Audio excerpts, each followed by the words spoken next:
পথ দুর্ঘটনায় মৃত্যু এক মহিলার বিমার ক্ষতিপূরণের টাকা আত্মসাতের অভিযোগ আইনজীবী কল্পনা রায়ের বিরুদ্ধে। এবার তারই প্রতিবাদে আমরণ অনশন শুরু করেন মৃতার স্বামী ও মেয়ে। এ বিষয়ে আরো বিস্তারিত জানবো, ফোন লাইনে রয়েছেন আমাদের প্রতিনিধি সানি রায়। সানি, ঠিক কি অভিযোগ করছে? একে তো বলা হচ্ছে যে মৃতা একেবারে একটা ঘটনায়, একটা আকস্মিক দুর্ঘটনায় তার মৃত্যু হয়েছে এবং পরবর্তীতে কালে বিমার টাকা আত্মসাৎ করছে খোদ আইনজীবী, যার কিনা দায়িত্ব সেই বিমার টাকা পাইয়ে দেওয়া। কি বলবে? দেখো, তোমাকে জানাবো যে ধূপগুড়ির এই ঘটনা রীতিমতো কিন্তু 3 দিনে পড়লো আজকে তাদের এই আমরণ অনশন। তোমাকে জানাবো যে 2020 সালের এই ঘটনা।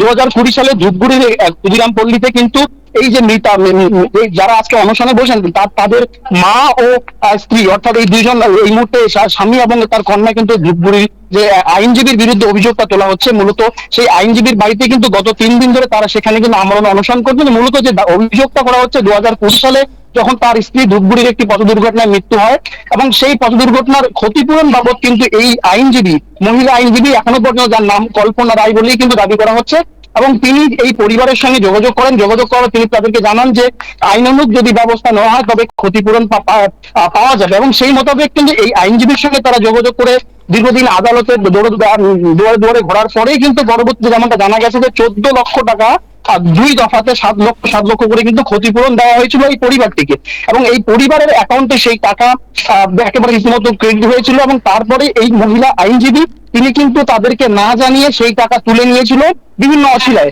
এবং তারপরে পরবর্তীতে যখন কোনো কারণে তারা ব্যাংকে গিয়ে পাসবুক আপডেট করতে হয় সেখানে কিন্তু উঠে আসে এই আসল তথ্য।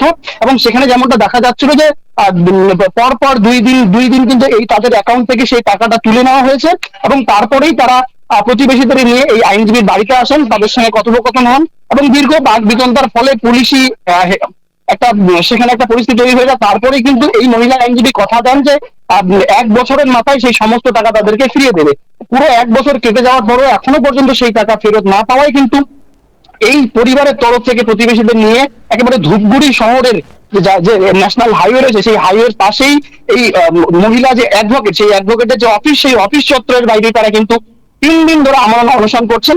এবং তোমাকে জানাবো, ইতিমধ্যেই এই আমরণ অনশনে সামিল হতে গিয়ে একেবারে খুদে সেই কন্যা সে কিন্তু ইতিমধ্যে অসুস্থ হয়ে পড়েছে, এবং গতকাল গভীর রাতে তাকে ধূপগুড়ি মহকুমা হাসপাতালে নিয়ে যাওয়া হয়, এবং সেখানে তিনি এই মুহূর্তে চিকিৎসারত রয়েছে। এবং পাশাপাশি পরিবারের অন্যতম একমাত্র সদস্য একেবারে স্থানীয় প্রশাসনের কি ভূমিকা? তারা কি পদক্ষেপ নিচ্ছে? দেখো, এখনো পর্যন্ত গত 3 দিন ধরে যে আমরণ অনশন এই ধূপগুড়িবাসী দেখে আসছে, শুধুমাত্র সময় যত গড়াচ্ছে মানুষ সেখানে জড়ালো হচ্ছে, মানুষ ভিড় জমাচ্ছেন, এবং কৌতূহলের বসে মানুষ গিয়ে গোটা ঘটনার যে বিষয় সেই বিষয় জানতে যাওয়ার চেষ্টা করছেন। তবে এখনো পর্যন্ত এই যে অনশন স্থল মঞ্চ রয়েছে সেখানে কিন্তু কোনো আধিকারিকদের লক্ষ্য করা যায়নি। এখনো পর্যন্ত কোনো আধিকারিক তাদের সঙ্গে যোগাযোগ করেনি। করা হচ্ছে যে তারা যতদিন না পর্যন্ত তাদের এই প্রাপ্য টাকা ফিরে এই আমরণ অনশনে তারা সামিল থাকবেন। তবে প্রশাসন কিংবা কোনো আধিকারিক এখনো পর্যন্ত তাদের সঙ্গে কোনো রকম কথাবার্তা বলেনি বা তাদের সঙ্গে কোনো রকম যোগাযোগ হয়নি। ধন্যবাদ সানি আমাদের সঙ্গে থাকার জন্য।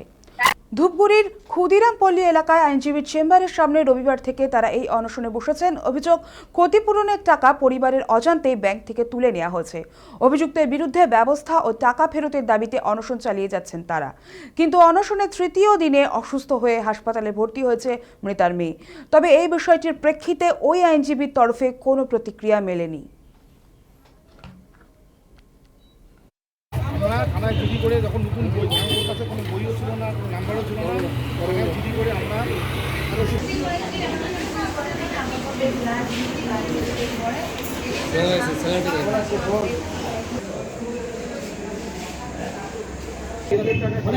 ওনার কাছে এখনো আমাদের হচ্ছে 9,40,000 টাকা আছে। মানে এটা কিসের টাকা? আপনার বউ কি অ্যাক্সিডেন্ট হয়েছিল? আমার বউ অ্যাক্সিডেন্টে মারা যান, তার ক্লেম কত সালে? 2020 সালে। কোথায় হয়েছিল? স্থানটা হইলো ক্ষুদিরাম পল্লী, ওই রাস্তার উল্টা দিকে হচ্ছে ছোট মায়ের থান আছে, ওই জায়গাটায় অ্যাক্সিডেন্টটা হয়েছে। তার মানে আপনার অ্যাকাউন্টে টাকা ঢোকার পরে কি উকিল কি টাকা তুলে নিয়েছে? হ্যাঁ, আপনার টাকা তুলে নিয়েছে। আমাকে বলে যে আপনার অ্যাকাউন্টের টাকা আপনার যখন যে অ্যাকাউন্টটা খুলে দেয়, ওই অ্যাকাউন্টটাতে হচ্ছে আমার মোবাইল নাম্বার না দিয়ে উনার মোবাইল নাম্বার। আপনার সই কোথায় পাইলো? সই তো আমার কাছেই না করে নেয়, আমাকে ডেকে নিয়ে বলে যে তুই টাকা পাবি, তো ওই হিসাবে আমি সই করে দেই। তারপরে তো উনি যে এরকম করবে চিটিং বাস আমরা তো জানতাম না। মানে এখন টের পেলেন? টের পেলাম হচ্ছে যখন আমার মেয়ের টাকাটা তুলে আমাদের দেয়, ও নেয়, তারপরে আমরা টের পাই। পুনরায় আমার কাছে তো অ্যাকাউন্ট বইটাও ছিল না। মেয়ের এখানে তো কোন টাকা দিচ্ছে? ওই অ্যাক্সিডেন্ট ক্লেমের টাকা। আর এইখানে কেন বসছেন আপনি? এইখানে হচ্ছে আমরা বলছি যে আমাদের ন্যায্য বিচার যদি আমরা না পাই, না ন্যায্য বিচার যাতে পাই এর জন্য আমরা বলছি। এটা কি ওনার জায়গা বা ওনার কি অফিস? হবেন মানে অভিযোগ করবেন?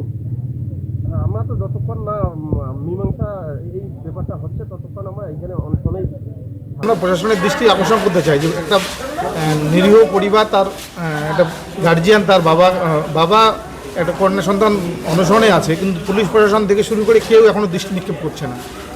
এই বাচ্চা যদি কিছু হয় তার জন্য সম্পূর্ণভাবে দায়ী থাকবে অ্যাডভোকেট কল্পনা উকিল এবং প্রশাসন। ঘটেছে ক্ষুদিরামপল্লীতেই অনশন হচ্ছে, একটা দুর্ঘটনাজনিত বিমার টাকার কেলেঙ্কারির জন্যই হচ্ছে এই অনশন চলছে। যতদিন পর্যন্ত সুবিচার পাবে ততদিন অনশন চলতে থাকবে। কোনো সাড়া দিয়েছে অ্যাডভোকেট কল্পনা? না, এ পর্যন্ত কোনো সাড়া দেয়নি। হ্যাঁ, উল্টো আবার উনি ধূপগুড়ি থানায় একটা এফআইআর দায়ের করেছে যে তার বাড়ি ভাঙচুর করা হয়েছে, তার বাড়ি লুট করা হয়েছে। আদৌ কি ভাঙচুর হয়েছে? না, পুলিশ ইনকোয়ারিতে এসে যা দেখেছে আমরা তো ভাঙচুর করিনি, কেন ভাঙচুর করবো?